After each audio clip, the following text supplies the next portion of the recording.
E início de setembro, né, Comando PNTL município dele resiste caso Ruanulo Racing Lima. Hahu si lorong ida to lorong sanol Racing ida fulan setembro tinane Comando Polícia Nacional Timor-Leste município dele resiste caso hamutu Ruanulo Racing Lima nebe baracliu caso problema particular. Comandante PNTL município dele Superintendente Sefi Orlando Gomes Ateten entre caso hirakne baracliu resiste usi PNTL esquadra dong alaisu. E a esquadra hat, mas existe a município dele, mas e a esquadra dong alaisu nem sempre normalmente caso sempre sai macas ansa ia pulan setembro ou ia pulan agosto nyalaran ita registra caso total ne hamutu 87 casos agora ia 87 casos ne bem maka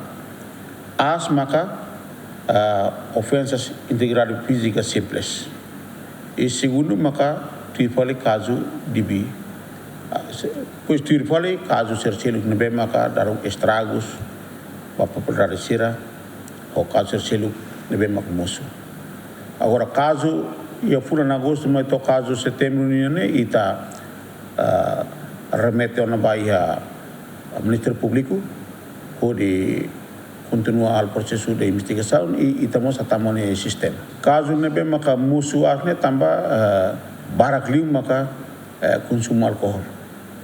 E segundo caso com problema particulares.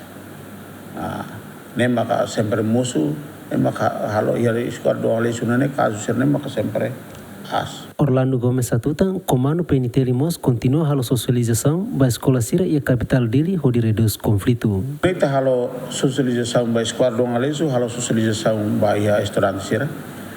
Nebe maka e a escola Sira nebe maka sempre mos conflitos. Neita bebek halo próxima bebek e mos ita liusi oficial polícia suku halo aproximação da comunidade Sira.